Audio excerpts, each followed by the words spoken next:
todas e a todos. Como secretaria de redacción, como unha das secretarias de redacción da Trave de Ouro, e en nome do Consello de Redacción, quero agradecer os actos de homenaxe que comezan hoxe coa Mesa de Xornalismo que o Ateneo de Vigo organiza para conmemorar os 80 anos de Méndez Ferrín.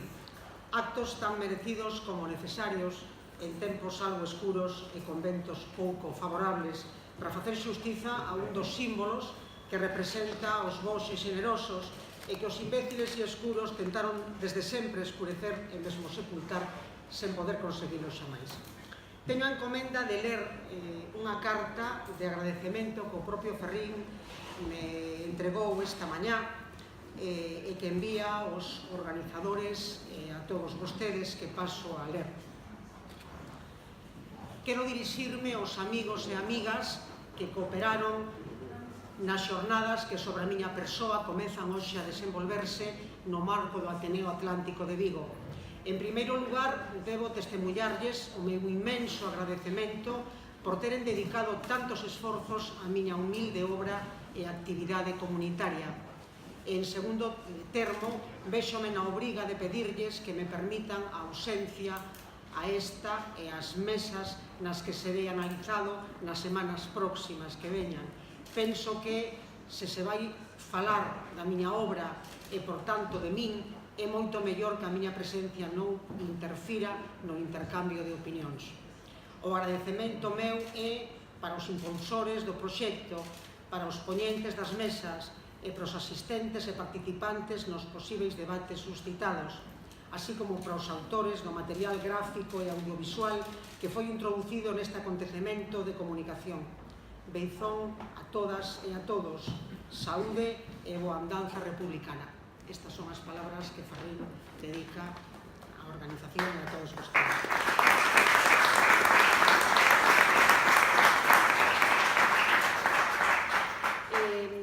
Non estou na mesa, como poden ver, como poñente, sino como presentadora, ou moderadora, ou coordinadora da mesma mesa. Aínda así, gustaríame facer unha brevísima reflexión para introducir o tema da mesa, ou polo menos unha reflexión persoal sobre o que eu penso que é Ferrín no xornalismo.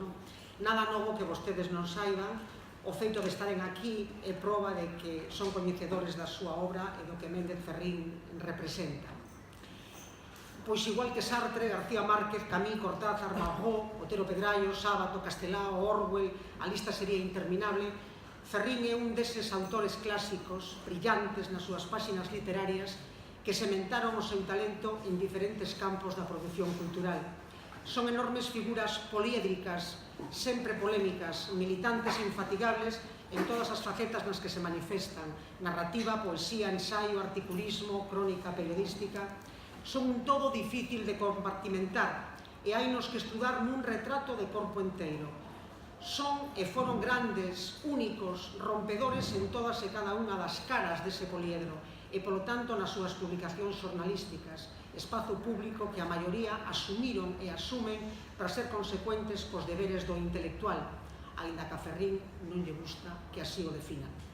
E faltarán datos para obter a composición completa deste tipo de figuras se non temos lido antes Liberación, Le Temps Moderne, Combat, Paris Soir, El Heraldo, A Nosa Terra, El Universal, La Noche, O Faro de Vigo ou A Trave de Ouro.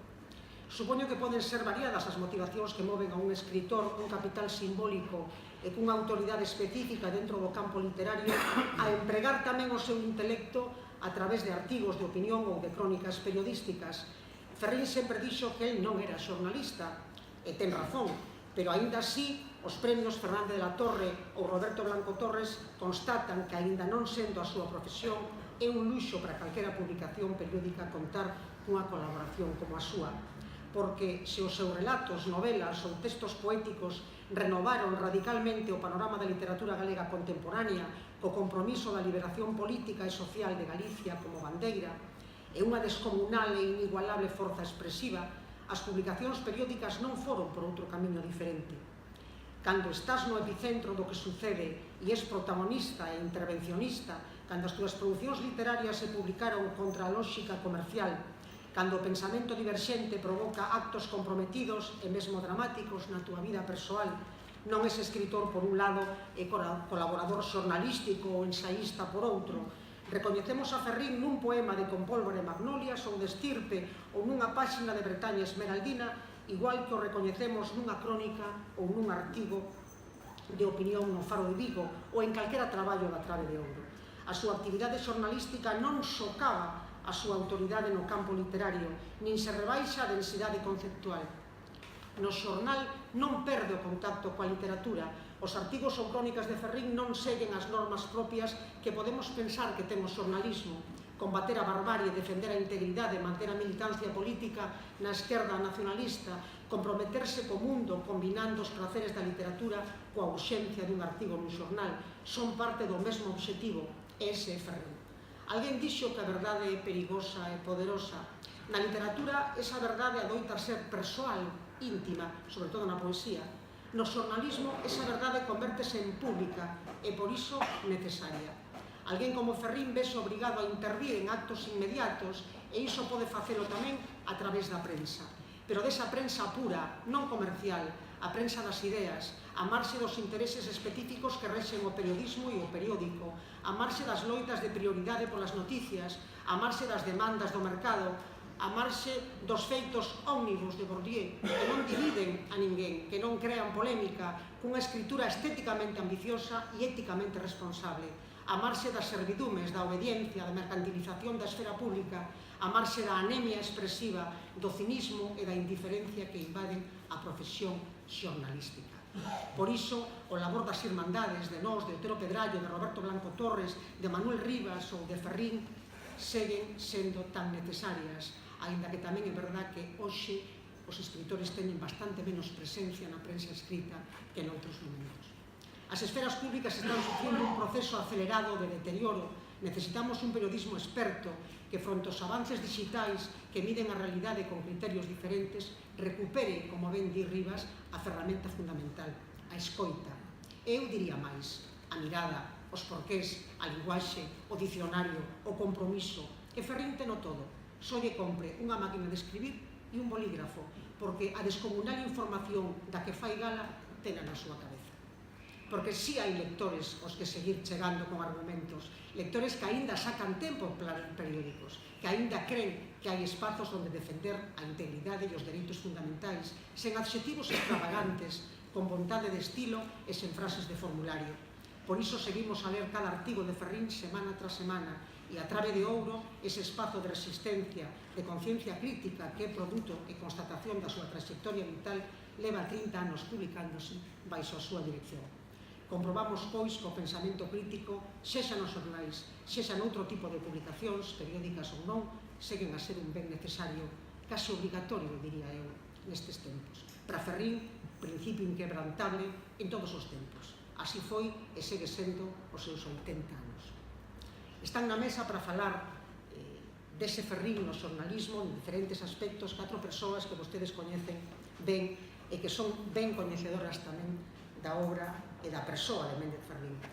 Despois das súas intervencións, se hai tempo, manteremos un coloquio o tempo que nos, do que dispoñamos.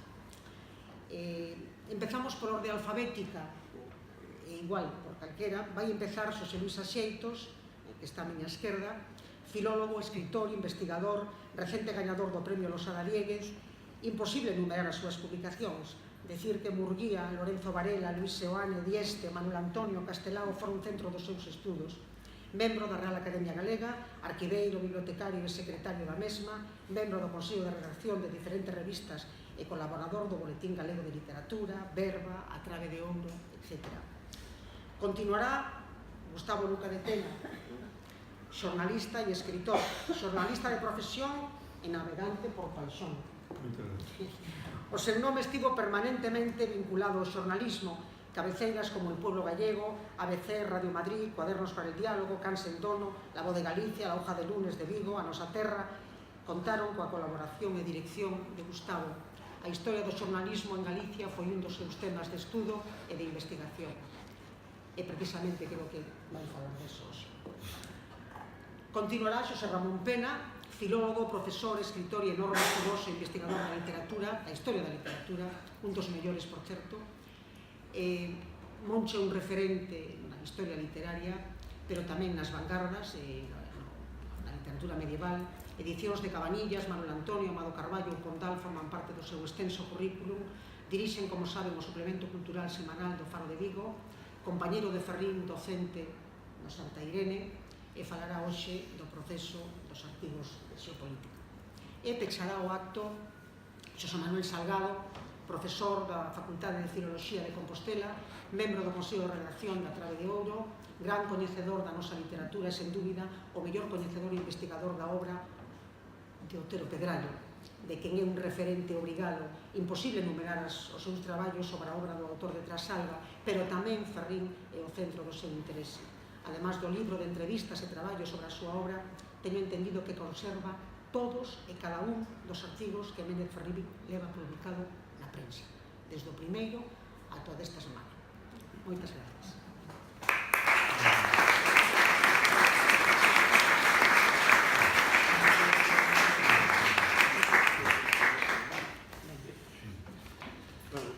Boa tarde. Grazas ao Ateneo por terme convidado, sobre todo porque me obrigou a ler dunha maneira distinta moitos dos artigos que teño lido ao longo da miña vida, non? É dicir, que é distinto ler o artigo cada semana a ter que ler en 3 días pois 300 artigos. É igual que as novelas por entregas, é distinto ler a entrega semanal ou mensual a ler a novela xunta, non? Creo que ten outro significado, ou polo menos é outro tipo de lectura, ainda que teño distintas semánticas a lectura, non? Entonces, pois, isto tamén me permiteu, pois, de alguna maneira, velo nunha perspectiva distinta. Atopeime que en moitos artigos el encabezaos dicindo estas miñas bagatelas, este meu pasatempo, estas reflexións precipitadas, é dicir, non é tal, é dicir, que realmente toda a inxente labor periodística que foi estudada, por certo, que se veu de gran axuda e recompilada en parte, pois por Antón Capelán, de Alucinda Areses, un artigo moi valioso porque describe cuantitativa e fai valoracións importantísimas de Anxo Angueira, tamén publicado no 2001, de alguma maneira pasa por todos os pseudónimos, etc. É dicir, que houve achegamentos xa importantes que facilitan, lóxicamente, a lectura dos artigos de Ferrín, non? Pero, desde logo, non son bagatelas nin pasatempos, os artigos forman parte da obra de Ferrín, están perfectamente unidos nunha lógica e cunha coherencia absoluta e total co resto da súa obra, e creo que iso foi, de alguma maneira, unha das primeiras leccións que recibín cando lín isto. É dicir, ás veces pódese citar un poema de Stirpe ou de Pólvora Emanuele, ou pódese citar un artigo, porque son prácticamente aspectos dunha mesma realidade. Os artigos son moitas veces glosas da propia creación literaria. E o que o significa, penso que son dúas cousas. Desde logo, a vontade de construir o país, eso de facer o país, de construir o país, pero dunha maneira máis peculiar, porque esa é unha maneira moi xenérica de facelo. Ferrín, a súa tremenda capacidade creativa e cultural, pois, lóxicamente, o que se fai é narrar a nación. Eu creo que esa é o que realmente distingue e diferencia a Ferrín de outros moitos nacionalistas, en definitiva. É dicir, Ferrín ten o país na cabeza e Ferrín ten vontade en cada momento, mesmo nas conversas que el ten sobre calquera aspecto aparentemente anecdótico, de narrar a nación. Narrar a nación é un concepto que, lóxicamente, é de un intelectual, un sociólogo e historiador indio, nacido en Bombay, que escribe precisamente e perfila ese concepto. Non se adapta precisamente, Ferrín sobrepasa bastante, digamos, as lindes conceptuais que di este home babá, que se chama o historiador. Por que de alguna maneira as trascende? Pois porque, entre outras cousas, hai un artigo, hai un pequeno cita poética, neste caso, do poema Roi Sordo, que di: por iso a miña voz, que aínda gosta no cuspe da sangue dos vencidos e non vengado, di, escoitade ben, abrid as orellas, pobo de Galicia, pobo vencido de Galicia, traballadores asesinados de Galicia, eu chamo por el Roi Sordo, compañeiro da xente. Este chamamento poético que ten xa moitos anos está na mesma liña dos sociólogos, dos historiadores da cultura de toda Europa, prácticamente. Eu, precisamente, antes de coller esta cita, tiña unha de Paul Ricoeur: contamos historias porque, en definitiva, as vidas humanas necesitan e merecen contarse. Esta observación adquire toda a súa forza cando evocamos a necesidade de salvar a historia dos vencidos e dos perdedores. Toda a historia do sufrimento reclama vinganza e pide narración. Justamente son as palabras que el di aí no de Roi Sordo. E, lóxicamente, el pretende rescatar, si se quere, unha historia de el cifrada, escrita nas laxes desta terra para a instrucción e aviso da mocidade. É dicir, que está constantemente intentando crear espazos habitables para a xente deste país. Evidentemente que este discurso nacionalista é moi distinto do que poden facer os historiadores. É dicir, que a discusión entre dous historiadores do nacionalismo non ten nada que ver ca discusión dun nacionalista que está empeñado en crear o país. O enemigo dos nacionalistas, como creen moitos antinacionalistas en España, non é a historia ou a realidade que lle poda negar. O gran enemigo do nacionalismo é o discurso hexemónico, é o discurso do poder, é o discurso do Estado, que é un discurso que, en definitiva, fainos ver que, de alguna maneira, todo, absolutamente todo, é un mapa da realidade. E esa realidade non se pode saltar, non se pode comprender máis que a través das canles marcadas por ese discurso. Un discurso político, cultural, sociolóxico, literario, etc. E que, claro, nos artigos de Ferrín, ese discurso é o que posibilita os encoros, as eléctricas, as canteiras nos montes, etc. É dicir, ese é o discurso hegemónico, é o discurso do poder. Teno moi claro, en todos os sentidos, Ferrín, desde o primeiro momento da columna salomónica no ano 79, que decía que invitaba aos poetas mozos, fai un chamamento, e dille que hai que buscar a palabra no límite, e dicíalle que hai que beber nas fontes máis puras e griseiras. É dicir, que lle está dicindo Ferrín cando os invita a beber nesas fontes? Lóxicamente está convidando a crear a nación. E a nación créase cun discurso novo. E ese discurso non é solamente a palabra, é unha palabra distinta, é unha maneira de ver totalmente distinta. Porque, así como o discurso do poder é un discurso estático, é un discurso sincrónico, el non se centra no pasado como os historiadores. El o pasado non lle sirve máis que para proxectarse no futuro e para actualizarlo. No sentido que cada actualización do pasado en Ferrín é unha reivindicación. Calquera que lea os artigos dele está facendo evocación. Non hai nostalgia dese pasado. Está utilizando ese discurso justamente para proxectarnos, para permitir a nosa perdurabilidade na historia. Sempre, lóxicamente, a historia.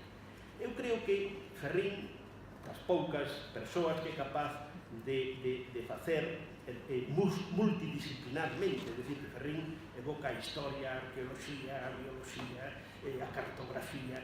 Os artigos de Ferrín é un auténtico saber enciclopédico, non?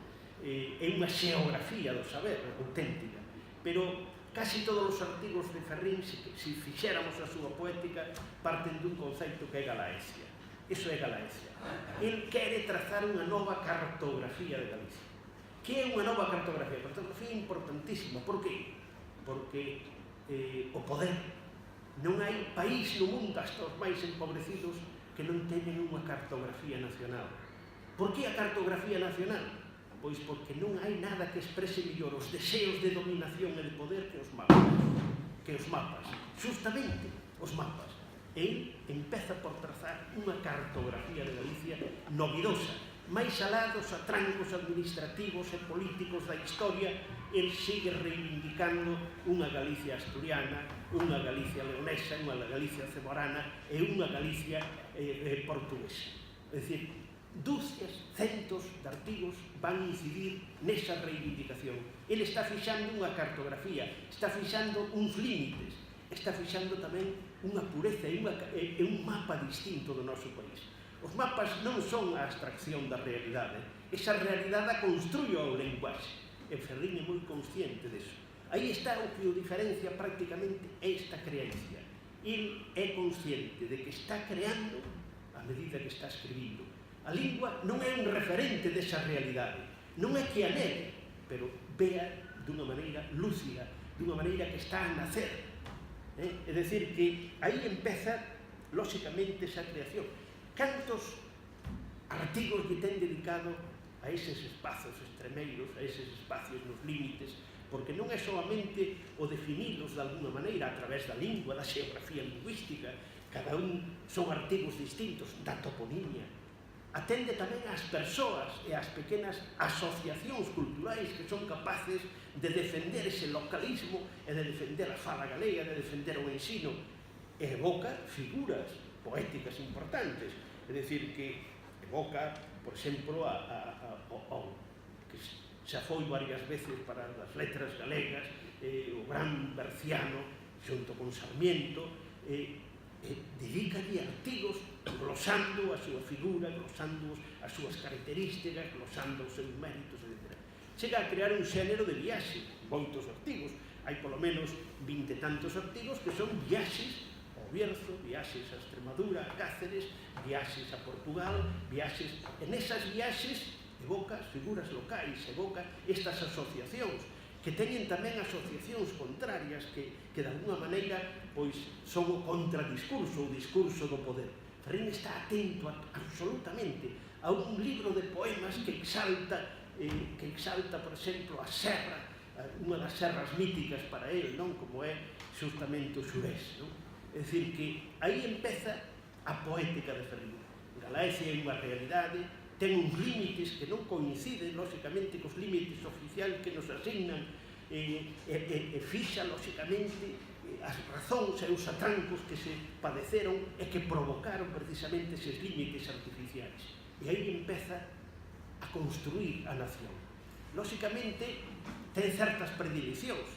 Hai dous espazos para ele fundamentais, cunha especial querencia. Un é o da Serra do Xurés e outro é justamente o Galiñeiro. Outras artigos, dúcias de artigos dedicados precisamente a estas serras fronteirizas que marcan precisamente a ordenación do territorio e que pasan inadvertidas.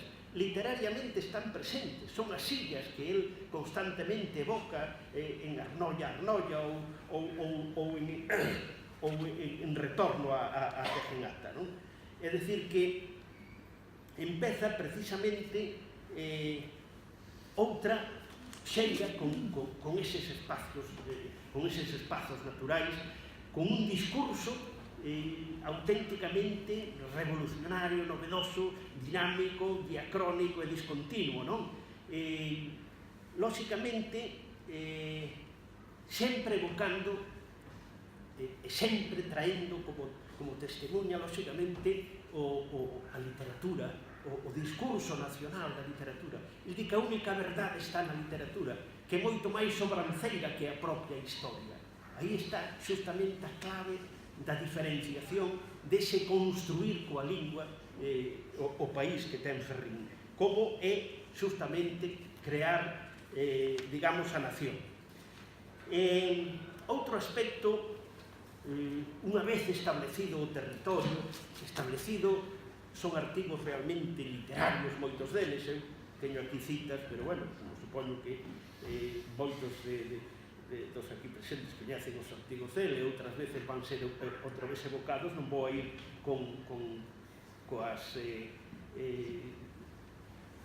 coas citas, non? Sempre, lóxicamente, nunca nostalgia de pasar, non, sempre proxección hacia o presente, sempre unha continuidade histórica, de tradición, de eco, coral, que lle leva a empezar evocando unha forma de habitabilidade dese territorio como son os castros, no confín dos verdes castros, para acabar citando pois un poema de Lorenzo Varela. Aramos sobre os mortos nesa terra e o noso pan ten un sabor a osos familiares, irmáns, o monte berra baixo do arado e chamannos os nosos. Justamente conectando isto coas citanias, conectando isto, lóxicamente, evocando unha visita a unha citania portuguesa e ao Castro de Las en Galicia, non? É dicir que aí empeza esa continuidade tradicional e historicista constante, evocando datos eruditos, datos que só el sabe, porque pódese pasear con el e sigue prácticamente este mesmo discurso, non?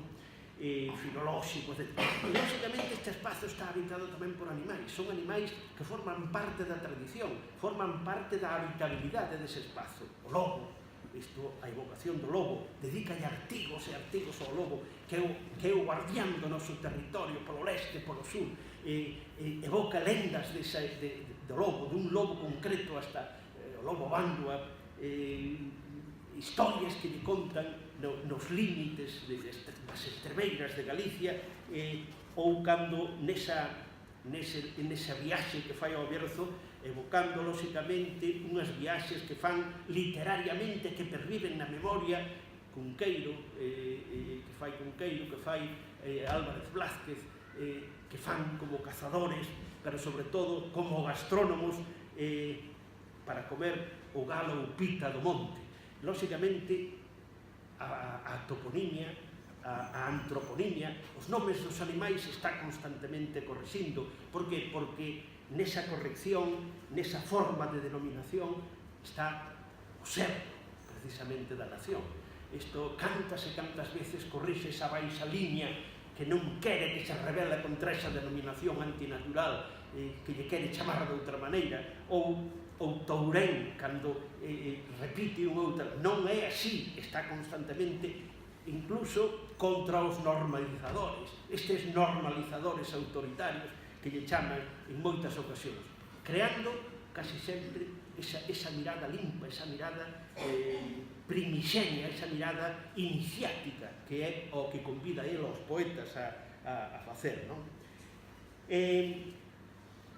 Vou rematando, porque a miña idea central, lóxicamente, está exposta de unha maneira quizá precipitada, pero é así. Queda outro dos grandes temas, que é tamén crear a nación, a evocación, lóxicamente, da guerra, da represión, do exilio. Ferrín ten unha debilidade polo exilio mexicano, por unha razón, non polo argentino.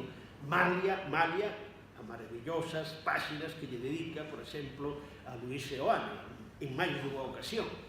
Por qué? Pois porque o exilio mexicano foi o exilio, lóxicamente, do comunismo galego, o sea, do comunismo galego, mentras que o exilio argentino ten outras connotacións importantísimas, ten Castelao e o Consello de Galiza, pero non é o comunismo, porque el sempre, o seu discurso, eso eu só tiña escrito ao principio, é nacional, popular e, lóxicamente, radical no sentido etimolóxico, vai exactamente á raíz. Entonces, ele ten predilección especial e evoca, lóxicamente, constantemente os Luis Soto, a revista Vieiros, moito máis que Galicia Emigrante. Galicia Emigrante foi un fracaso de unidade do galeguismo nun momento determinado nos anos 50 e intentou, precisamente, Vieiros, con colaboracións, e, lóxicamente, notase nos seus artigos tamén, indudablemente, a súa propia idiosincrasia, o seu propio pensamento, sen dúbida ninguna. De calquera maneira, coido que, bueno, aí aparece o Furriolo, aí aparece agora coa memoria histórica, etc., que é outra reivindicación. A memoria dos vencidos, a memoria dos perdedores. porque el di xa vai sendo hora de que nos ergamos, non di literalmente, teño a cita aquí, que nos ergamos da mesa dos nosos ancestros, que nos ergamos do pasado, ou en definitiva, con outra frase poética,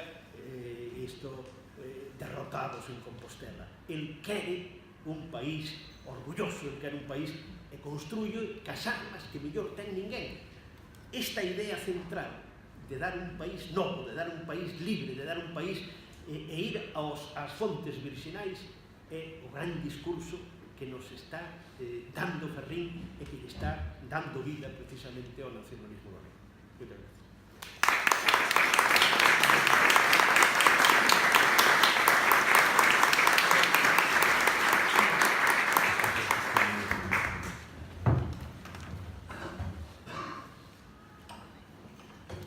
gracias.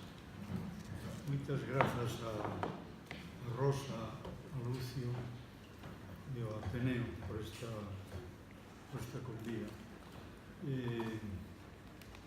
Quería dedicar un momento a facer un comentario pequeno sobre o que Rosa me atribúe hai un pedazo. Ponme a condición de mariñeiro, o cal non se pode negar, probablemente bastante máis que xornalista. Pero despois de moitos anos de perseguir nomenclatura naval, nomenclatura de manobra de vela, que ainda se conserva, vivísima ainda, sobre todo na ría de Arousa, Muros. O que vos podo contar é que falando con Ferrín de calquera dos barcos tradicionais de Galiza, que son un tesouro, e chamándolle a atención, atrevidamente pola miña parte, sobre algunha peza do barco de nome curioso, ou sobre unha manobra que probablemente pensaba eu que non coñecía, Ferrín sabe moito máis que min de todo eso. E levo moitísimos anos falando con a reserva do que foi e do que foron moitos anos de navegación de vela. Nese sentido, eu quero contar aquí a miña admiración extraordinaria. Nunha izada de vela estáche contando por onde vai a driza, de onde ven a driza, de do italiano, de dirisa, de que banda deben estar os inbornais, si arca e couso, babor, estribor, e cando das de arca e couso, etc. Pero, bueno, en fin, eso, repito que é para min sempre unha sorpresa, unha lección e un privilexio poder falar con iso. Tamén un privilexio poder falar de xornalismo en Galicia, porque sabe todo. Eu penso que sabe hasta dos periódicos que foron para nacer con grande ilusión, e sabe quen estaba de redactor xefe, quen quería non sei que, e a quen se lle ocurrira unha idea máxica de traer uns colaboradores de Brasil, en fin, e tal. Tamén o sabe todo. Por lo tanto, cando eu trato de sorprendelo con cousas que escribía Pedro de Répide, o xornalista de Madrid, que de segundo apelido era galego, e que presumía vir de non sei que xinea nobiliaria de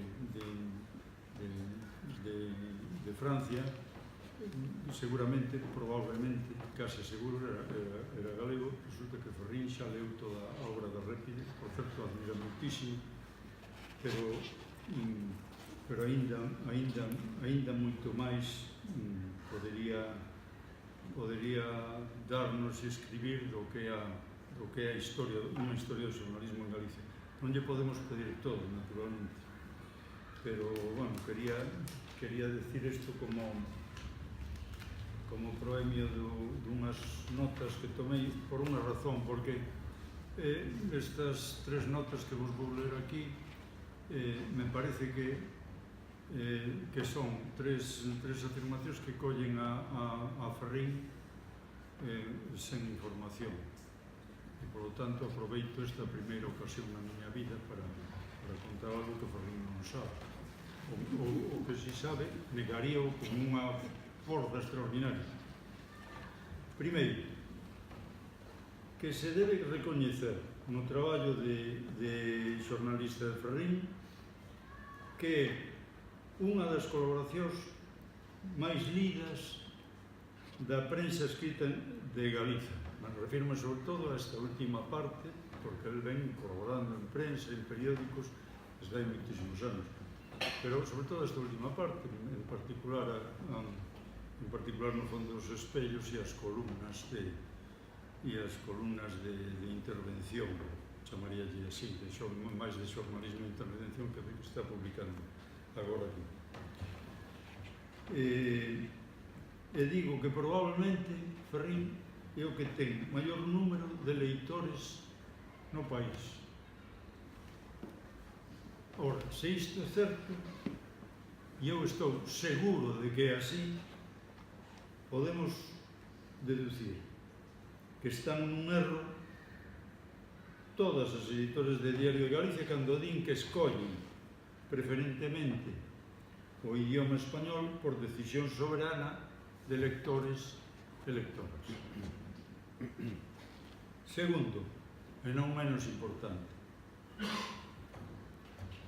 o éxito enorme, porque é un éxito enorme, das crónicas, críticas, artigos e ensaios de Ferrín.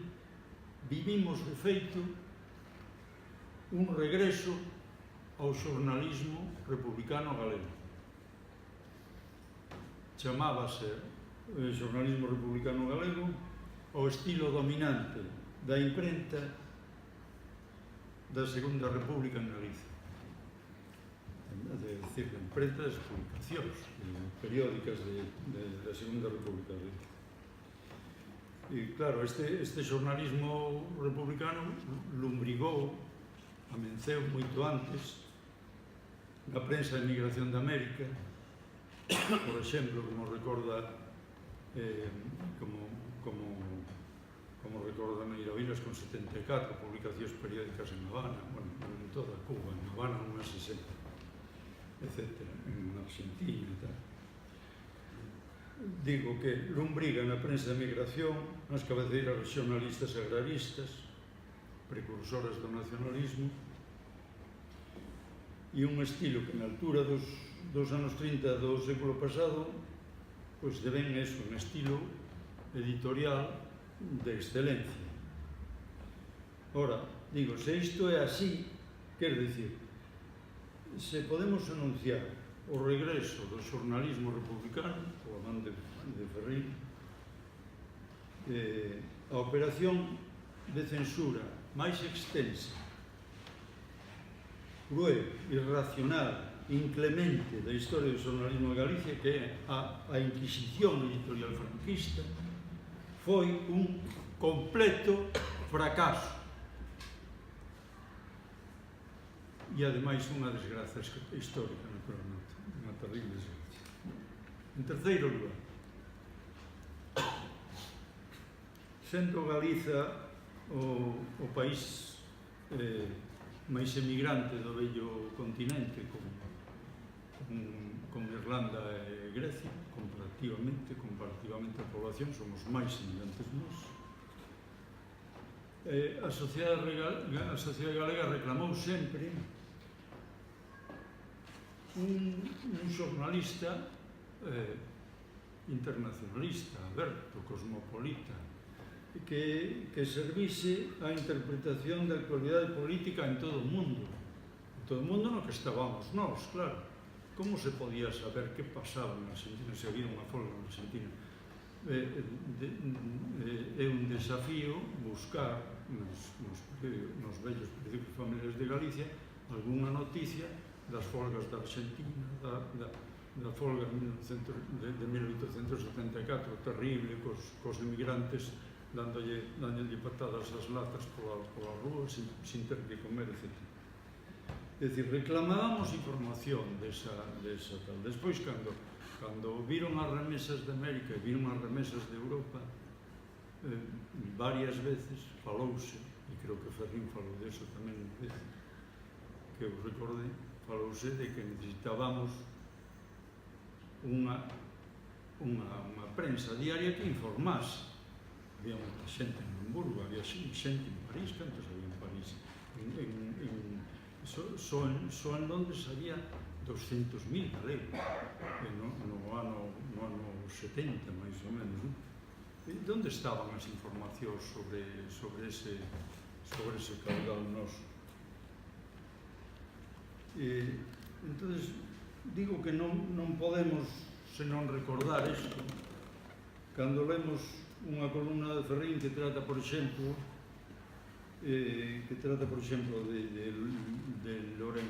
de Logan Kabila, de África, do recordo de Lumumba, da intervención cubana en Cuito Canevale, da actual ofensiva conservadora sobre Brasil.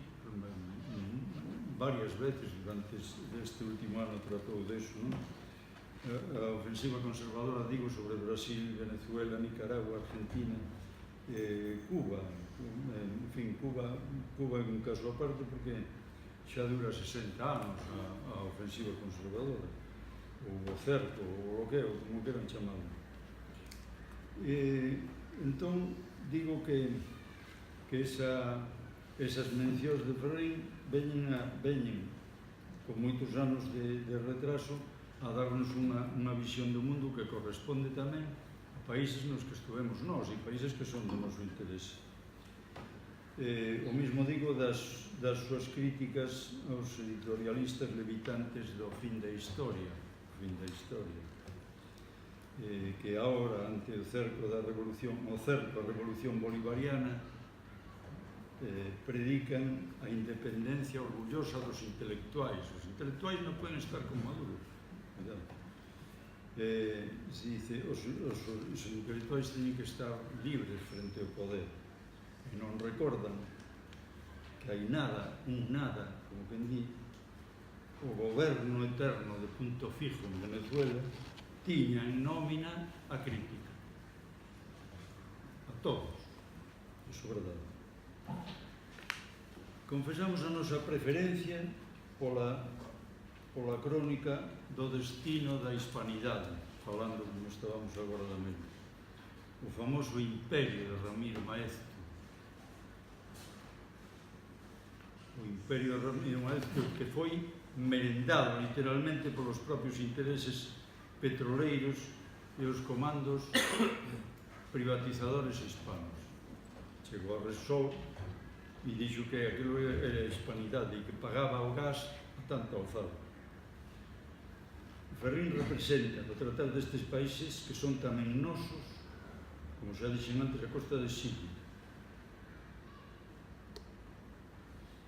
E a falta de unha función necesaria, tanto tempo ausente, dun xornalismo internacionalista e crítico.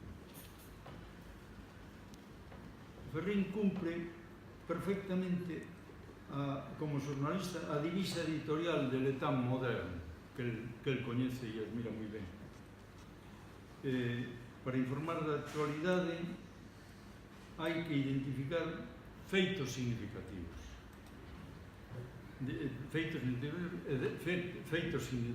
e darlles explicación completa. En eso consiste. Xa sabedes que hai 101.000 definicións do xornalismo. Eu resumiría nestas tres frases. É dicir, identificar un feito significativo, un feito que vai ter influencia sobre a nosa vida, sobre o devir do país, e despois darlle explicación cumplida, saber o que vai. Esta era unha recomendación de Jean-Paul Sartre. Despois, en canto a lembrar outro tempo, nunca con saudade, nunca. Saudade nin para tomar a lembra. De acordo con Ferrín. Se lembra un feito do pasado, quero dicir, Ferrín no seu traballo lembra un feito do pasado, na medida en que sexa funcional para explicarnos o presente, e non máis. Digo porque en algunha ocasión nestes anos que temos a aventura de ter os artigos de Ferrín asequibles, oí algunha vez, sempre se din cousas, é dicir, alrededor do xornalismo podese decir calquera cousa. O comentario de alguén que decía, bueno, claro, son cousas nostálxicas, de eso nada, meu amigo, de eso nada. En cada un dos artigos de Ferrín do Fondo dos Espellos, si se recorda un feito, é por unha razón determinada. É sempre unha razón importante. En fin, unha nota aínda a conta do recordatorio escrito por Ferrín hai moi pouco sobre a esperada edición crítica da obra de Otero Pedrallo, na que a parte impresa de periódicos de cordel, periódicos ou revistas, non deben ser tratadas nunca en desigualdade, claro, quero decir, en desigualdade con a parte escrita consagrada como unha lombada, como un libro, porque eso pasa en toda a historia do xornalismo de Galicia. É dicir, se o que Castelao escribiu en periódicos resulta que é unha literatura menor, pois entón quedamos en Castelao, xa non digo máis. Como quedaríamos tamén sin George Orwell, que dedicou a parte grande da súa escrita aos diarios, que despois pasaron ao libro, pero vamos, era unha literatura tan literatura a dos medios de comunicación boandeiros como a escrita por libro. Entón, digo que a convocatoria de hoxe tamén non debería pasar sen o compromiso de edición crítica da obra de Ferrín, da que forma parte, por suposto, esta importantísima área de creación xornalística aquí tratada. Un reconto de trazo grosso que someto a mellor información apareceme entre 1980 e hoxe en soportes distintos 1200 artigos, que probablemente son máis. É dicir, feito un cálculo tipográfico sobre os 1200 artigos, sabendo cando o contido en letras e espacios que ten cada un, pois é fácil que saia, por exemplo, unha colección de uns 14 volumes, unha cosa impresionante, vamos, é unha obra, non? Pero preocúpame especialmente que poda quedar, a partir desta convocatoria, desta cita, a reunión, que poda quedar o propósito de facer esa edición crítica. E se xa está en marcha, me van perdonar os meus amigos pola miña influencia, pero me parece importante recordarlo. A esos artigos hai que engadir os aparecidos na Trave de Ouro, por suposto, na revista Espiral, que foi todo un momento nos 80, non? E moitos máis publicados antes. Eu recordo, por exemplo, un monográfico antolóxico sobre a cultura de Galicia na revista Triunfo dos primeiros 70, e na mesma revista Triunfo, a través de un amigo común que tiñamos ali, apareceu un glosario interesantísimo sobre a cultura rom, outra das paixóns de Ferrín. De feito, para a edición impresa, este fondo do que estou falando pode ser ordenado antes en soporte informático, o que ten unha extraordinaria accesibilidade, sirve para un estudante, para un consultor, para alguén que este traballando en un dicionario, etc. E realmente a informática, xa sabemos que o noso amigo escribe na Underwood, pero a informática sí que coloca unha obra tan interesante ao alcance de todo o mundo e con unhas capacidades de cruzar información extraordinarias. E penso que como residencia a ese tesouro digital, penso nesta casa na que Ferrín traballou tanto, non esta estancia, pero sí na Biblioteca Penzol que está aquí en Bilbao. Que é importante, que ten unha biblioteca importantísima na que están a nosa terra desde 1905, desde a nosa terra de Lugrís a actual, pasando por América desde 1905, a colección de Galiza Migrante e outros marcos básicos do xornalismo republicano e patriota, que aquí saludamos de volta. Moitísimas gracias.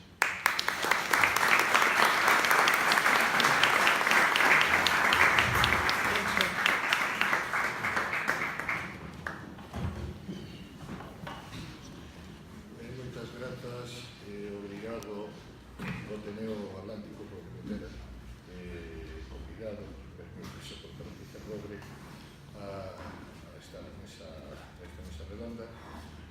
Moitas grazas a Rosa López. Hai unha pequena precisión moi breve sobre a miña biografía.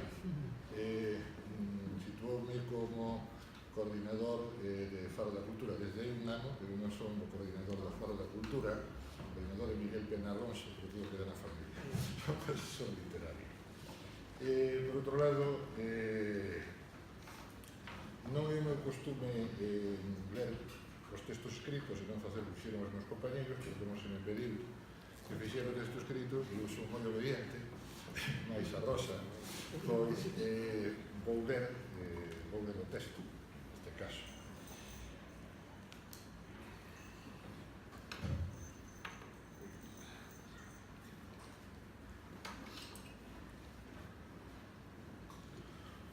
Napoleón Bonaparte, o general de Gaulle, a crise do 98, Winston Churchill, Stalin, Fidel Castro, Roosevelt, Hugo Chávez, pero así mesmo a desfeita palestina, a ameaza xihadista, a proxección mundial da República Popular de China, que é outra crise europea, a organización, desorganización do Estado español, os desafíos de Vladimir Putin, son moitos os anos e, naturalmente, moitos os artigos, singularmente desde as páxinas de Faro de Vigo, que Xosé Luís Méndez Ferrín leva publicados en xornais e revistas.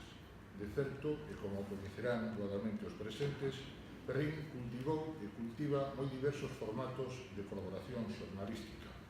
Con certeza, no seu labor, figuran traballos de carácter esencialmente literario, pero así mesmo alrededor das artes plásticas e tamén das musicais, do eido da dramaturxia, dos espazos etnográficos e da cultura popular, aportacións ao mundo da filoloxía, e de aí os seus acertados escritos alrededor da toponimia ou da antroponimia, da conformación xeográfica. En fin, creo que ben se pode dicir que tal como Cremes, aquel personaxe de Outintin Oremus, ou trasladado ao noso romance O inimigo de si mesmo de Terencio, Ferrín ben pode pronunciar aquelas mesmas palabras: homo sum, humani, nil, ame, alienum puto. De novo, en galego de noso, nada humano me resulta alleo. Non obstante, toda vez que os meus caros compañeros de mesa xa nos ilustraron e ainda nos ilustrarán cumpridamente coas súas aportacións respecto de algunhas destas perspectivas, eu quixera centrarme aquí agora xustamente naqueles nomes, naqueles apartados dos que dei inicio ás miñas palabras. Refírome, desde logo, tanto as colaboracións xornalísticas de Xosé Luís Méndez Ferrín, que xiran alrededor da análise histórica, como a semade a outras que versan en relación aos conflitos, controversias, dificultades que estamos a vivir no noso presente. Labores, todos eles, que ben se podrían cualificar o meu xeito de ver, e o mes, como tamén dixo, e así os cualificou Gustavo, como xornalismo de intervención, ou, aínda mellor se cadra, como toda unha teoría práctica da comunicación de intervención. Polo demais, e dado que teño o privilexio de tratar case a diario a Méndez Ferrín desde hai uns 35 anos, tempus fugit, creo coñecer en certa medida, e por así expresalo, a Trastenda, a Tramoia, a Biblioteca ou Arsenal que están por detrás desta clase de programacións. Como todos os presentes saben dabondo, se algo caracteriza o ánimo de Ferrín, iso é o seu valor persoal. Unha fouteza sin fisuras e, en consecuencia das mesmas, a decidida vontade optimista. Como ben deixou escrito Gramsci, verdade é que a inteligencia pode levarnos ao pesimismo, mais a vontade debe conducirnos sempre ao optimismo. Admirador arreo de Fidel Castro, Ferrín entendeu e segue a entender que un revolucionario non pode caer nunca no pesimismo. E de aí que continúa unha perseveranza no seu vivir cotián a loitar contra calquera sorte de desesperanza e, fronte a tal, a confianza no vento da historia. O mellor dito, Xosé Luis Méndez Ferrín interpreta que por se algún fado adverso non o permitise e ese vento non chegase a existir, o noso deber sería inventado e puxar ou usados no seu favor. Por lo tanto, cando contempla o transcorrer dos feitos históricos, mesmo cando efectúa a súa análise sobre un momento especialmente difícil do transcurso, en fin, cando a realidade diaria se expresa menos esterosa, a súa conclusión ven ser idéntica. Compre intervir, é necesario investirse, participar e actuar. O silencio non é unha opción. O silencio diante do ruín devén pura complicidade. Xa que logo, perante aqueles que proclamaron e proclaman a fin da historia, a conclusión da política e o triunfo da desideologización, é dicir, a epifanía da súa propia Novo Mundi, que pretenden unha letrina perante o escepticismo fronte a aqueles, como é o meu propio caso, se me permiten vostedes a pequena confidencia, que sentimos máis dunha vez carencias de fe e valos de corazón, Ferrín alza poderosas as súas emocións e máis as súas razóns. Ou as súas razóns e máis as súas emocións, xa que aristotélico, ao cabo, entende que a razón depende internamente da emoción no orde de definir o que é central e vital para o ser humano.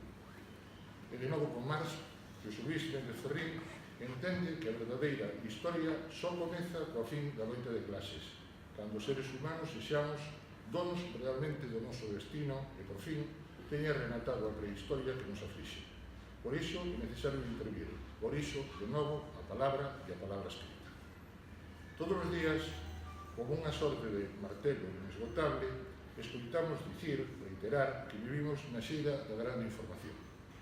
Explícanos daquela que con internet, coas redes sociais, coa capacidade de que calquera poida emitir os seus pareceres, a antiga fórmula do pensador, do intelectual, palabra maldita, ou tan sequera o home de letras que asina unha opinión, resulta por completo obsoleta. Desde logo, resultaría absolutamente fora do noso tempo negar o poder das novas tecnoloxías e vivirnos de costas cara a elas.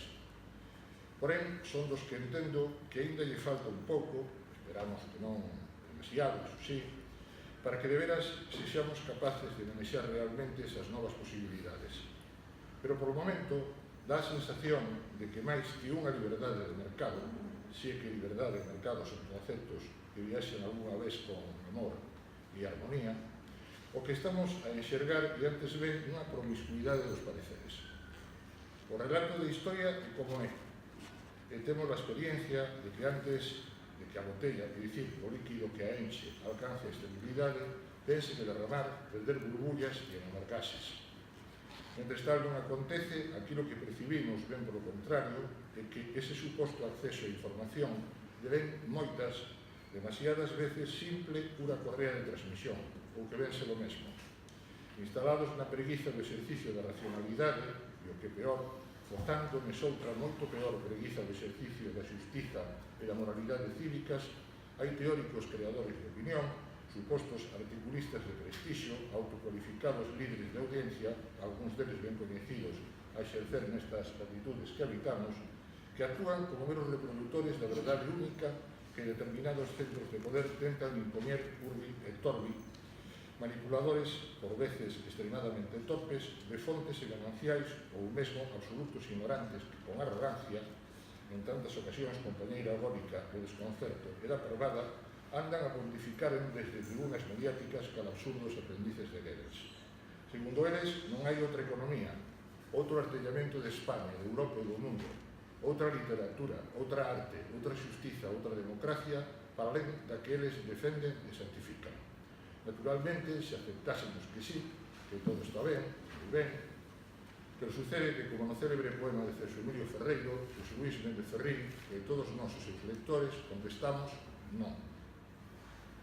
En fin, como non é certo que unha mentira mil veces repetida sexa verdade, ven ser mesmo que algún medio honorable xa tivo que crear unha sección de cazabulos para desmontar a estupidez, cando non a desinformación planificada que se ven exercendo contra o conxunto da sociedade, é dicir, contra as mesmas regras democráticas.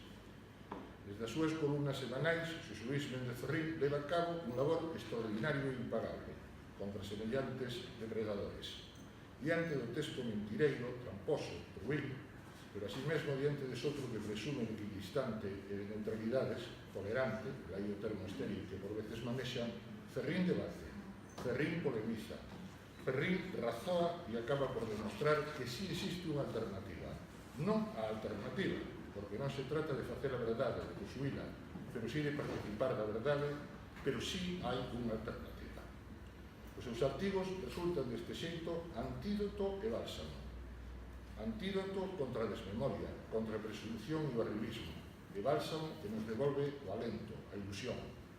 Estou completamente certo que incluso aqueles máis distantes dos seus posicionamentos, me refírome, claro é, aqueles que sexan donos dunha mínima inteligencia, non poden deixar de ver e de reflexionar alrededor do que Ferrín certifica nos seus textos.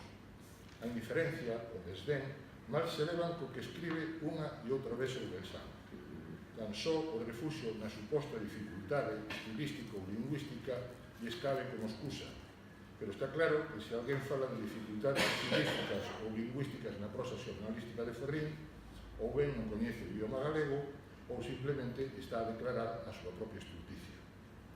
Porque debo concluir esta miña intervención sinalando aínda algo esencial e que, sen dúbida, todos os presentes igualmente coñecen e han de compartir dabondo. Falo, desde logo, da capacidade crítica, da procura de fontes limpas de información, do exercicio dialéctico constante. Mais falo asemade de que os artigos de Xosé Luis Méndez Ferrín engaden unha actitude de estilo á vez brillante, sinxelo, directo e eficaz, un abeiro feliz que os converte en pequenas alfaias da nosa prosa. Nas súas propostas para o próximo milenio, este que xa estamos a percorrer, Ítalo Calvino falou da visibilidade como un dos valores a salvar. Trátase da capacidade humana de enfocar imaxes visuais e facer que broten como cores e formas cos ollos pechados. Trátase dunha pedagogía da imaginación que permita que ditas imaxes cristalicen en formas ben definidas, memorables e autosuficientes, ou dito coas propias poéticas palabras de Calvino, unha representación do mundo nunha superficie sempre igual e sempre diferente, como as dunas que empuxa o vento do deserto. Sen dúbida, esas columnas coas que nos regala semana tras semana constitúen unha proba desa visibilidade, o afán do debezo por capturar a intensidade do decurso das cousas. Un proxecto que Ferrín desenvolve desde este pedazo do universo humano chamado Galiza, que dá noticia de estarmos diante dun clásico vivo, a canda de alguén no mellor derroteiro da nosa historia, Xosé Luis Méndez Ferrín, a demostrar a necesidade perenne da revolución e do optimismo. Moitas gracias.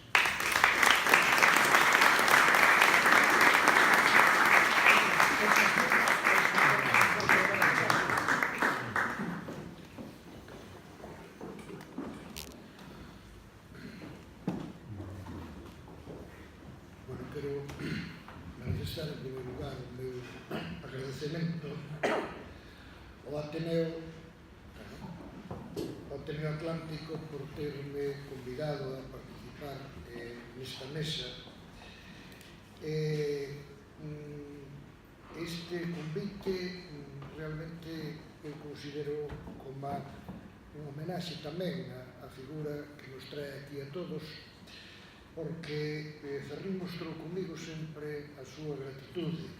En momentos amables compartimos ilusións, esperanzas, casi todas elas fanadas, pero tamén tivemos momentos duros cando sufrí, fundamental el, embates moi fortes da vida e outras veces eses embates que nacen pola simple razón de existir. Por lo tanto, quero decirles que gardo con el unha débeda enorme de gratitude. A todo isto non agarden que haxa unha xeografía nas miñas palabras, senón que vou procurar defender os meus postulados con a maior objetividade posible. Ben, esta gratitude da que me refería hai un intre ben aparellada cun sentimento de incomodidade. Incomodidade porque é a primeira vez que fago unha reflexión en alta voz sobre a súa obra xornalística en concreto. Isto obviamente non quere dicir que non tivese contacto con ela. Antes ben, fun e son asido lector da súa obra de xornal e dela servirme como báculo por ocuparme do que fan, historiar un pouco a literatura galega, falar do poeta, falar do narrador que é Xosé Luís. Afortunadamente pasou a mellor vida aquela moda derivada do postestructuralismo francés no que se contemplaban as obras literarias. Eles nunca dicían obras, sempre falaban de textos, como emanacións abstractas xervidas de ningures, e flotando como un plancton anónimo no laberinto de outros textos. Hai que dicir que detrás de cada obra, detrás de cada artigo, hai alguén que tiña ou que ten unha vida real da cal forma parte a escrita, que se alimenta de experiencias, lembranzas, segredos que só a el lle pertencen, e que escribe non só a partir dunhos cantos libros que lee, senón de cousas tan reais como o sufrimento, o traballo, o medo, os pulos, conscientes e inconscientes, os visibles e inconfesables. Por lo tanto, si chego á obra xornalística como apoio para chegarse ás súas ficcións. Realmente, eu fui un lector de xornais dende moi cedo. Lector non é exactamente a palabra o termo preciso, mas ben podería falar de un receptor, dun ointe. A miña casa chegaba, non sei por que razón, o diario Pueblo de Madrid, e sobre todo nas noites, supoño que chegaba un día de retraso, e acórdome de ver subir ao porteiro do Concello, que chegaba sempre co Pueblo. Eu oía cousas que comentaba meu pai, e sobre todo acórdome de alguna, como aqueles, sempre eran aqueles historias truculentas daquel crimen, daquel jarabo de Madrid, e outro caso que pasou polos anos 60, o chamado caso dos existencialistas en Barcelona, porque claro, o fiscal que acusaba a estes era do meu povo, era Manuel Casado Nieto, tamén poeta galego, e evidentemente, acórdome, estou oindo textualmente o meu pai, dicir, que falou 6 horas seguidas atacando a estes. Fui, polo tanto, receptor, pero tamén tive outra recepción moi especial, a pesar de que na miña casa non se lía a región, pero chegaba meu pai dicindo que hoxe escribiu o Risco tal cousa, ou que razón ten Otero Pedrallo cando escribe isto. Tive a fortuna de moi pequeno coñecer, moi pequenino, Vicente Risco, un pouco máis tarde a Otero Pedrallo. E evidentemente, aí xogou unha vida, unha retrospectiva. Eu daquela non sabía quen era nin o outro, nin o papel que desempeñaban no país. Foron ao longo dos anos, cando volvín ter oportunidade de ler as horas ou de ler aquel de Lorenzo Antigo, e entón deime conta de que aquelo que me comentaban de neno tiña unha realización perfecta no que eu estaba a ler xa nunha época adulta. E digo isto porque con Ferrín vai me pasar outro tanto. Curiosamente, na miña época de bacharelato, no internado de Ourense, non tive en contacto cos xornais, e si tive ao chegar outra vez a Compostela, e, sobre todo nos anos, comecei a ler as críticas literarias do ABC, ali acordo de Lázaro Carreter, Rafael Conte, Ricardo Senabre, que me ensinaron moito, a Vanguardia, que chegaba en algún momento, ou Diario de Informaciones. Tamén, obviamente, por eses anos, chega a nosa terra, xa casi por todo no final do franquismo, e despois, no tipo dos 80, o Faro, que me Ferrín, como contarei despois, cañoume como lector precisamente este xornal de Vigo. Sigo sendo asiduo lector de xornais, mesmo algún que se me can das mans. Leo ás veces, obviamente non os mercos, pero sempre hai lugares onde lelos. Hai unha sección dun señor que se chama Comentarios Liberais, que únicamente o de liberal é por antífrase, pero a veces fai gracia, ainda que me cabrei fundamento no forno.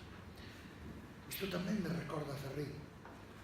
Se vostedes coñecen un pouco a súa obra, saberán que no primeiro libro de Percival aí aparecen como protagonistas os insectos, Greto, Grilo, a amante religiosa.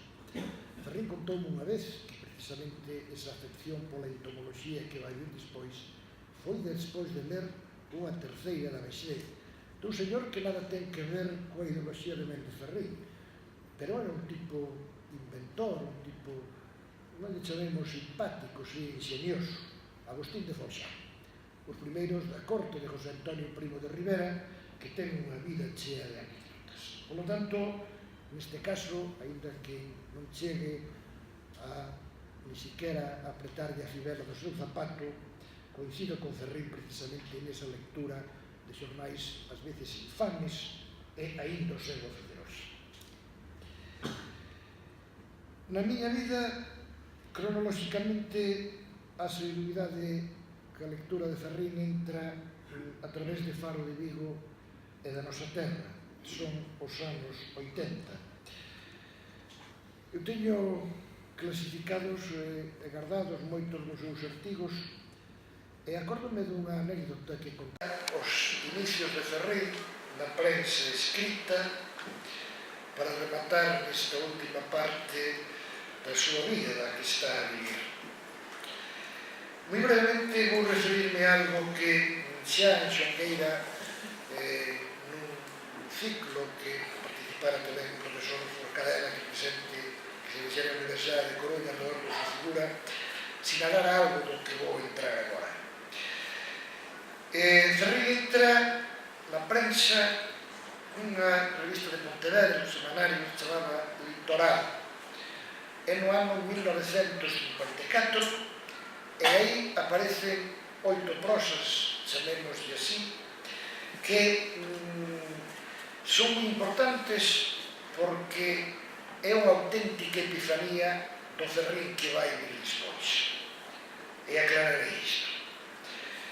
En primeiro lugar, fálanos 1954, ainda eu non nacera, por lo tanto, teño que chegar a esas prosas de vida madurez. En 1954, como xa digo, nesa data do 22 de febreiro do 54 é a primeira prosa escrita de Méndez Ferrín. É un conto que se titula Medo, do que lle quero despois facer unha puntualización. Isto denota algo que eu non coñezo na historia de Galicia, a precocidade do escritor. Ferrín ten 15 anos. Fíxense ben, quizáis comparar a obra xornalística de Méndez Ferrín, ocórreseme remitirme ao Otero Pedrallo, esa obra oceánica tamén do señor Trasado.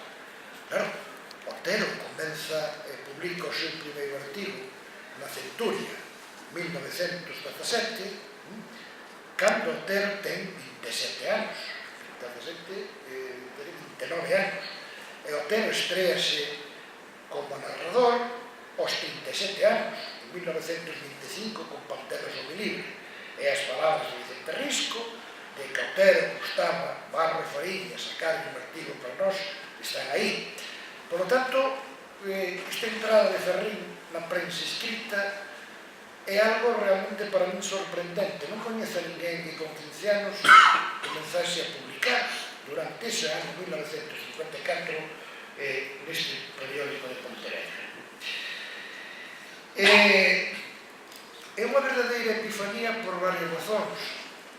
Aquí aparece algo que Ferrín, chamémoslle pseudónimos ou heterónimo, non vou entrar agora na discusión que nos levaría a facer unhas disquisicións que non veñen ao caso.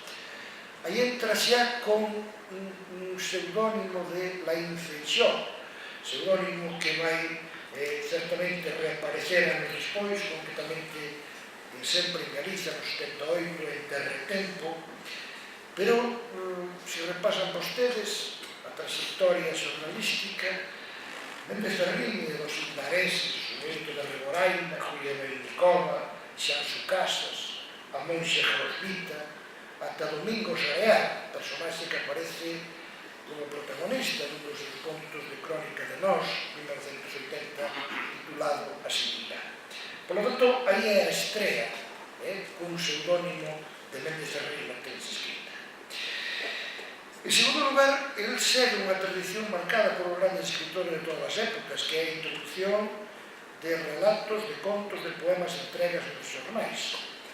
Non esquezan, por exemplo, unha obra para que coñezamos todos, clave, de literatura española, como el Lucis de Bohemia, Valle Inclán, comeza publicada por Imperial de España, 30 de outono de 1920.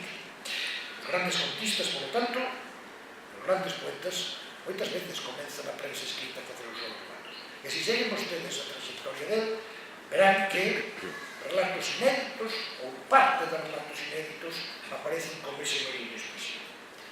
Curiosamente, aquí publica 3: Medo, Chumbo e Mortes ou Abellón. Chumbo e Mortes é un contiño moi estilo poteriano, o Abellón sobre esa danza que se fai nos mortos, pero cando eu li este Medo xa tiñe outras lecturas feitas. É algo que me causou sensación. Eu non sei por qué. Moitos dos escritores ourensáns, este é un conto que se desenvolve na Catedral de Ourense. Eu xa lera a Catedral del Niño de Eduardo Blanco Amor, ou Deus sentado no sillón azul de Carlos Casares, cando leo este Medo de Ferrín. E é terrible ver o pánico que tanto a pluma de Casares como a de Eduardo Blanco Amor, o medo que fan sentir disto da Catedral. Xa Ferrín en 1954 retratou magníficamente este medo atroz, arrepiante, casi con características de Poe neste conto. Por lo tanto, unha segunda nota epifánica. A terceira é unha defensa da cultura minoritaria, por tanto lingua. O artigo se titula Lembranza de Mistral en Maio, 24 de maio de 54. É a defensa dunha cultura e dunha lingua minoritaria como é o provenzal, extensible, certamente, ao que pode ser a nosa. Ferrín estrease como polemista. No momento, carta aberta Leandro Crispín e réplica de Leandro. No momento en que parece que non se sabía que era ou non a literatura galega, se era literatura galega, aquela de tema galego, ainda que estivese escrito en castelán. Polémica semellante que por aquelas datas mantiñan, creo lembrarme, Gonzalo Rodríguez Mourullo e González Garcés en La Noche de Santiago. Por lo tanto, aí está o polemista. E Ferrín estrease como historiador da literatura. Unha reseña esa Crónica de Suchante, é un libro poético de Manuel Casado Nieto, O Rosel do meu silencio, aparecen nese ano 56. Por lo tanto, eu creo que o litoral é clave. E, se ven vostedes artigos seguintes do ano 55, por exemplo, no Faro de Vigo, xa no 54, por tierras lusitanas, impresiones dunha excursión, na región 54, Los colores de Silva, sobre o pintor Jesús César Silva Méndez, o Pondal Forjador de mitos no ano 55, en La Noche. Aí teñen o mundo, o cosmos no que se vai mover. Quero dicir que está anunciado prácticamente o que vai entrar, con diversa forma, con diversos motivos, pero eu creo que está perfectamente dibuixar ese roteiro iniciático que marca el mente Ferrín en literario. De todos os xeitos, sin lugar a dúbidas, é o Faro de Vigo o medio que registra a maior produción do noso autor. Eu creo que hai unha simbiose perfecta entre o xornal desta cidade e Méndez Ferrín. Ferrín particularmente a min gañoume como lector do Faro, de quen coñecí a dos grandes directores, a Manuel Cerezales e a unha das persoas máis simpáticas que tratei na vida, que foi José Ernesto Fernández Fernández. Tamén, ao pairo disto, parece interesante unha reflexión. Hoxe mantén 3 seccións. Segunda-feira, que inaugura o 5 de decembro do 88, con o artigo A Victoria Final de Rodolfo Llopis. Os Camiños da Vida, outra vez Otero Pedrario, sempre Otero Pedrario en Ferrín. Do Vigo Mudo, que inaugura o 21 de outubro do 94, e No Fondo dos Espellos, Alejandro Finisterre, que inaugura o 17 de fevereiro do ano 7. Quero decir que no 7 do 18 son 11 anos, e manter 3 artigos na prensa diaria en 11 anos, desde logo, é moi difícil. E mantelo coa calidade que mantén Ferrín casi que é imposible. A xeitos falou antes da cartografía de que busca Ferrín, que procura. Eu recordo a Vicente Risco aquela frase emblemática: ti dis Galicia é pequena, eu digoche Galicia é o mundo. Eu lendo a Ferrín, vexo que o país onde eu nací está instalado no mundo, é dicir, ten categoría de protagonista. Os demais poden ser afluentes, adyacentes, tangenciais. Escribe dende Galicia para o mundo.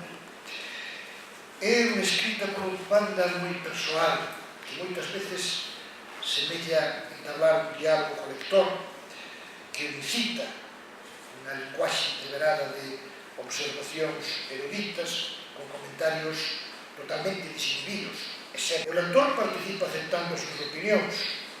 Fíxense vostedes nesa sección que aparece no Fondo dos Espellos, que aí apórtanse, digamos, solucións moi enriquecedoras que o propio Méndez Ferrín vai recollendo para incorporar ao seu artigo. Realmente é unha sección que lle teño moito cariño, dese No Fondo dos Espellos, porque para min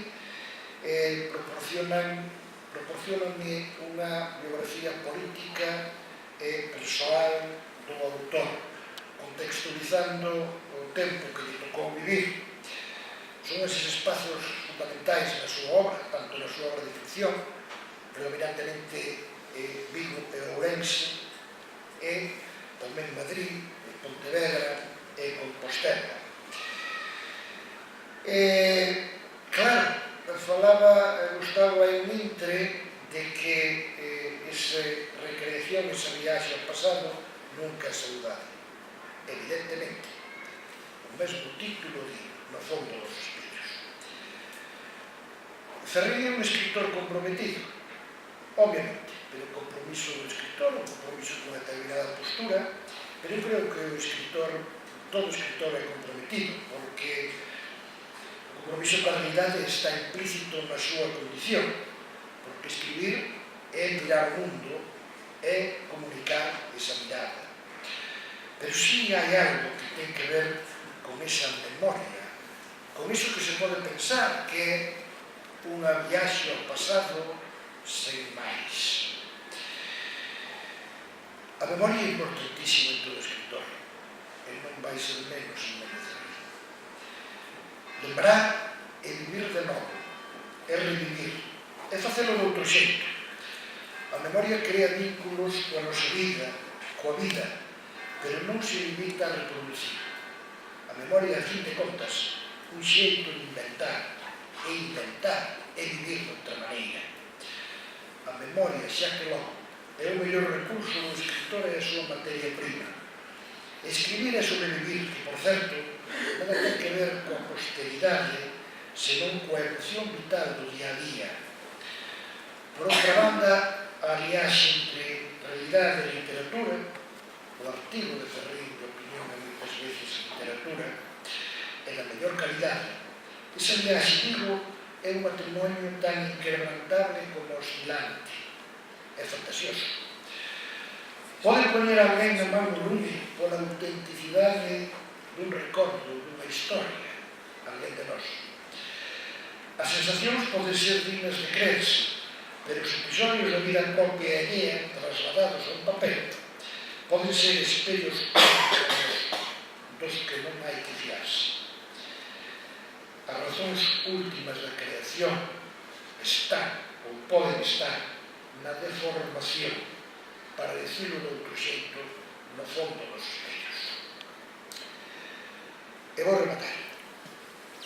Ustedes saberán que unha obra que gozou de maior fortuna de Méndez Ferrín, con título realmente, eu sempre me fixo, fan un pequeno inciso, encantanme as dedicatorias dos seus libros, é algo que é unha maravilla, non? Que chamamos os críticos para textos, non pedazmente. Pero, evidentemente, esa obra Contemporánea Magnolias do ano 1976, unha das que gozou de maior fortuna, algo que compararíamos, permito comparar quizás a nosa literatura, que sucedeu con Lobo Neto de Pedra no ano 62, que, por certo, acaba de ser editada con un prólogo de Méndez Ferrín. Fíxese ben que con Pólvora e Magnolias, curiosamente, e permítanme unha pequena divagación, na cidade onde vivo hai un xornal que emprega na súa derradeira páxina unha sorte de gacetillas. Non lle chama con Pólvora e Magnolias, senón Pólvora e Magnolias. Nin que dicir ten que a pólvora, de non ser que algún día o sol sae polo poñente, a pólvora era destinada a xente de esquerdas, Branco Especial, o actual alcalde de Santiago, ou simplemente a xente contestataria do poder. En troques, o hilo da Magnolia alcanza a xentes como Esperanza Aguirre, Rafael Hernando ou especies similares. E non contento con esta sorte de apropiación indebida, engádelle unha pequena apostila e sonrisas, lugar onde están os chistes, como lle gusta decir a Ferrín, máis chabacanos é a ramplonería máis cascosa. Pois ben, ese título que triunfa en un xornal, eu teño que decir, para rematar, que hai moita pólvora nos artigos de Ferrín, moita pólvora, pero non é menos o recendo, o embrigador recendo da Magnolia, que toma corpo de forma especial das lembranzas daqueles que marcharon por o Belén, para a terra do silencio, algúns deles non identificados ideolóxicamente con el. Repasando as miñas notas, fíxense no ano que teño máis próximo, no 2018, eses recordos a Carlos García Martínez, César Alonso de los Ríos ou Xavier do Campo, morto recentemente. Eu creo que se xuntamos xuntásemos todos en un día, estaríamos perante un fermosísimo devocionario laico, un xeito de novo libro dos amigos que deitara a pluma do seu mestre Otero Pedrallo. Me remato. Para quen tivo o inmenso placer de dirixirse a vostedes, Méndez Ferrín creo que é unha das figuras claves da nación, unha figura prestixiosa e influinte, que respirou e respira honradez intelectual, que asina nos xornais lúcidas análisis sobre o mundo que nos tocou vivir. Para mí, é unha auténtica regalía seguir no barco que guía a sabia man deste mozo de 80 anos, un mozo que se apoia nunha inmaculada trayectoria ideolóxica e vital. Moitas gracias.